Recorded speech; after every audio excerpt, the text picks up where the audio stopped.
My brother and I love each other. I love him deeply. There has been a lot of pain between the two of us, especially the last 6 years.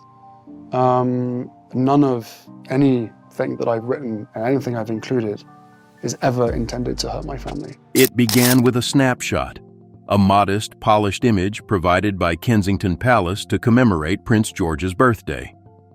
But beneath the smiles, royal regalia, and spotless uniforms, there was one element that rocked the monarchy's forgotten son to his core: a title.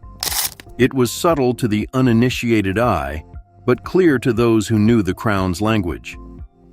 Prince George, who was barely a teenager, had been given an honorary royal title, which represented succession, authority, and a position in the firm's destiny. Some speculated that it was a prelude to a future dukedom, while others saw it as a new ceremonial position, previously held for senior royals. However, one thing was certain: it hadn't reached Prince Harry's kid, Archie. Within hours, the internet had exploded. Royal watchers, bloggers, and tabloid insiders scrambled to understand the consequences. Why now? Why George? Why not Archie? Was the monarchy finally closing the door on the Sussex branch of the royal tree? The palace declined to comment. However, in Montecito, the reaction was anything but silent. According to sources close to the couple, Prince Harry erupted after watching the announcement live on television. Years of suppressed hatred, buried wrath, and unresolved pain rose to the surface. It wasn't simply about George being honored. This was the last erasure of Harry's lineage, a clear statement that his children no longer mattered to the institution he had risked all to serve. And Meghan? She did not cry. She did not shout. However, those closest to her claim, she closed her laptop, gazed out the window, and mumbled, "Of course they did."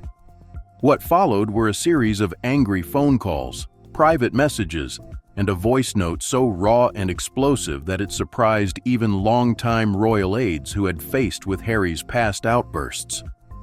His rage was more than just emotional. It was personal. The message was clear.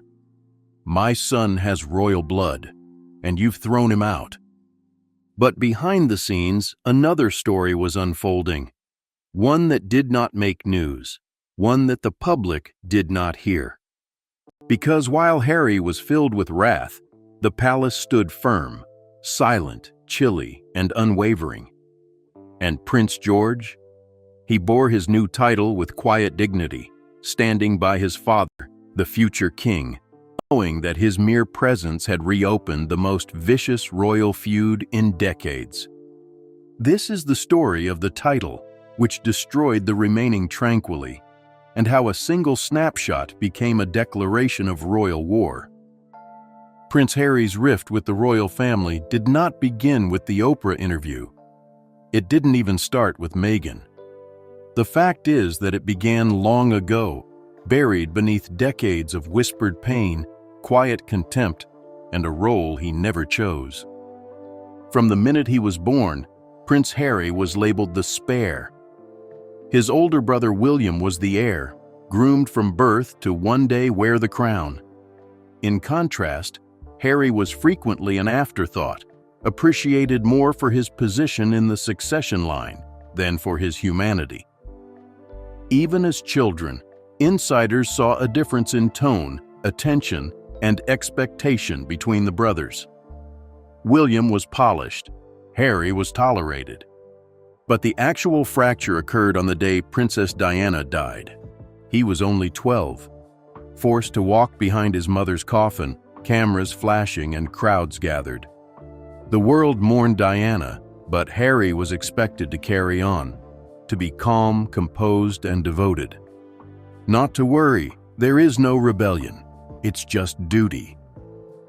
That day, Harry subsequently admitted in interviews, he began to feel the weight of the institution, a frigid machine that took feeling and vomited out image.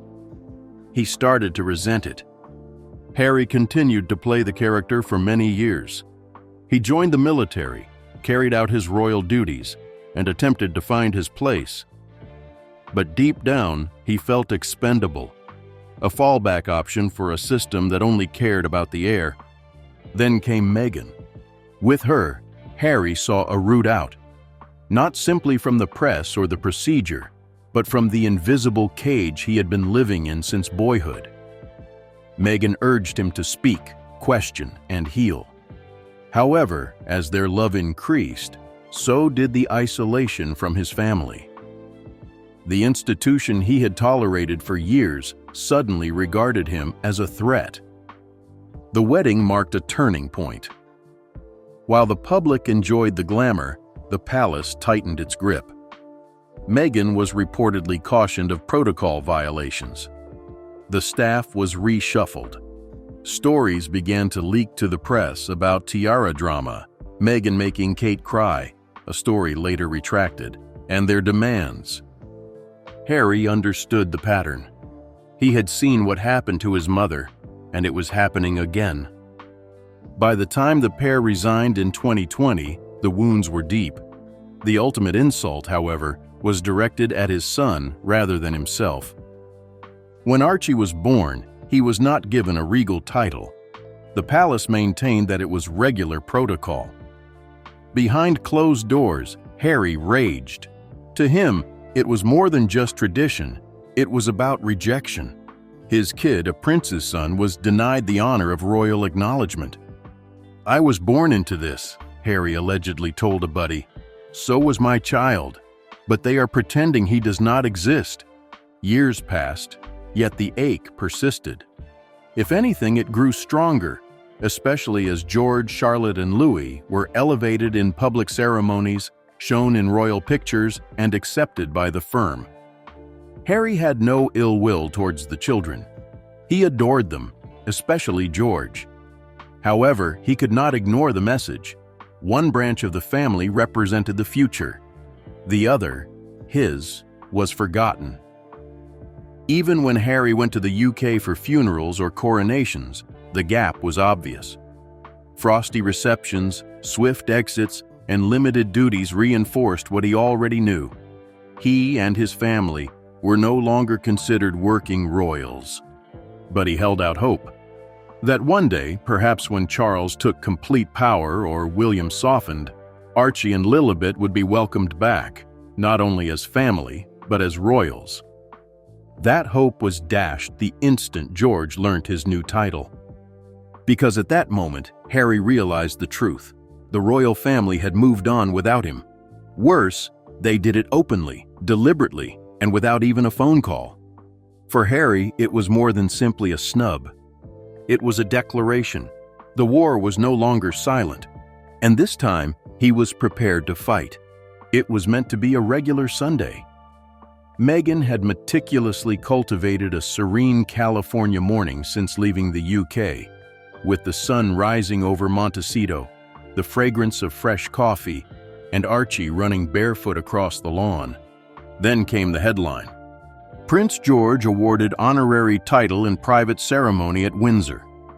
By conventional definitions, it was a little story, a discreet leak to the Sunday Times, accompanied by a photo of George walking beside Prince William in a tailored navy suit.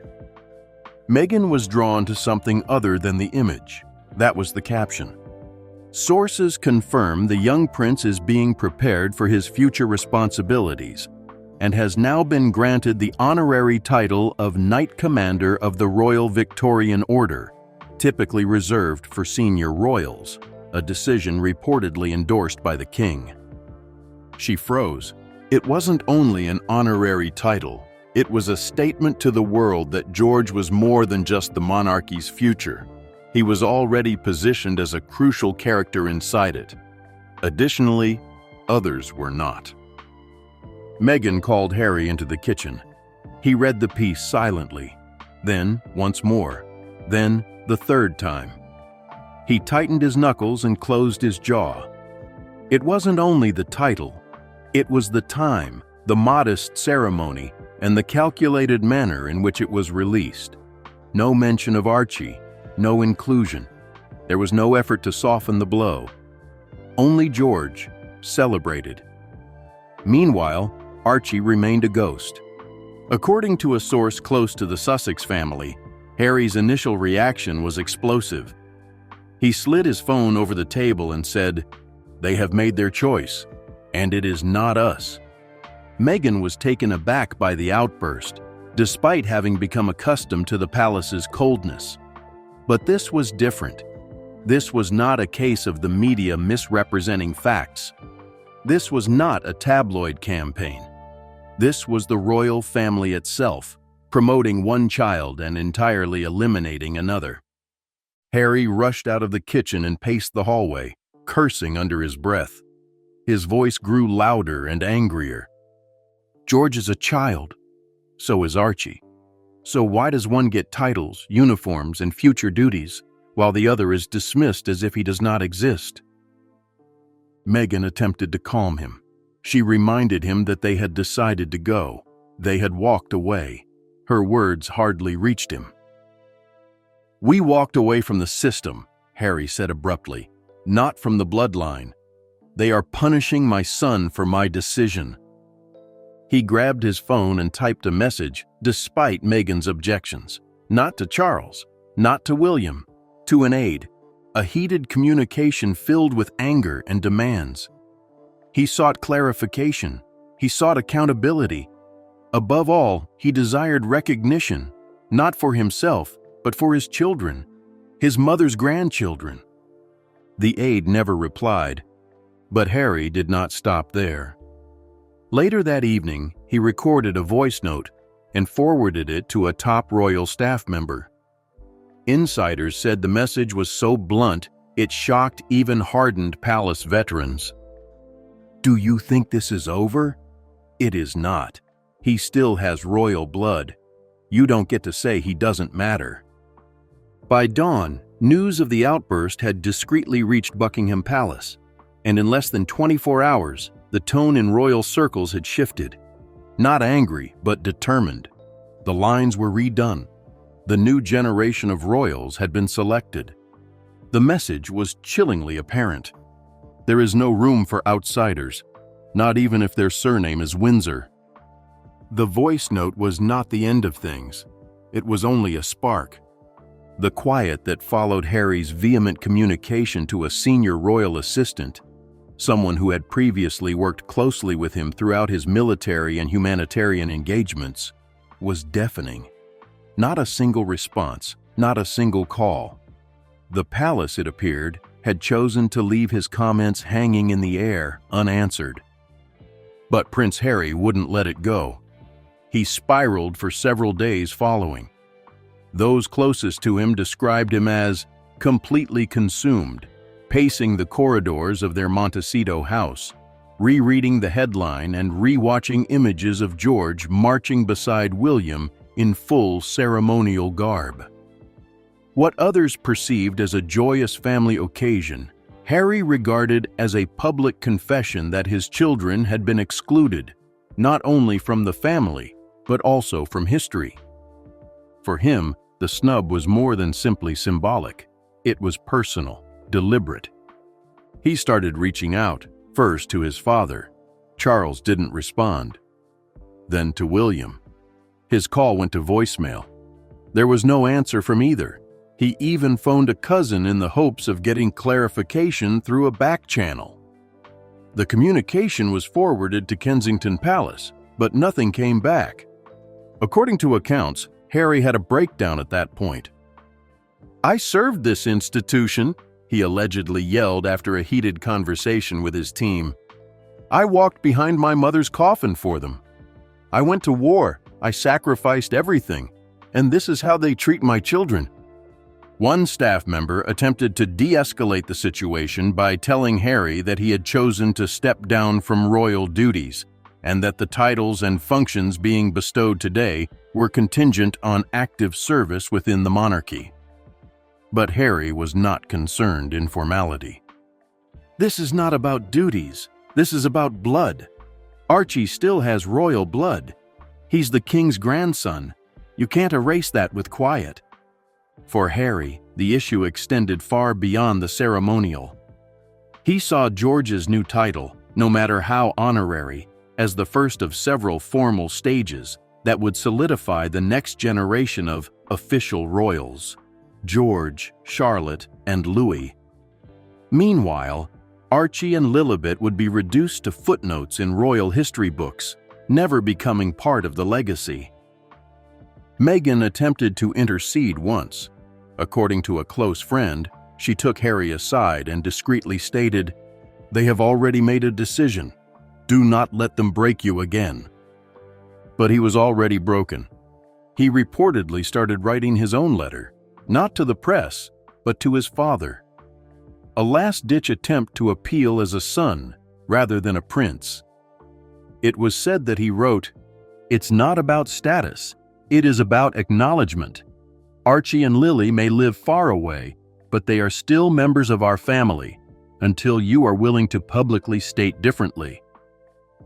The letter was never mailed. Instead, Harry's staff began monitoring media conversation, analyzing the reaction as more sites reported on George's new role and the lack of mention of Archie. The narrative was emerging quickly, and Harry knew it. He'd been cut out, and so did his children. What ensued was more than just a fit of wrath. It marked the beginning of a new mission, one not to restore his title, but to demonstrate that his family still counted, even if the palace tried to deny they existed. While Harry's rage erupted in Montecito, the mood within Buckingham Palace was significantly more measured. There were no eruptions. There is no scrambling, no emotive statements.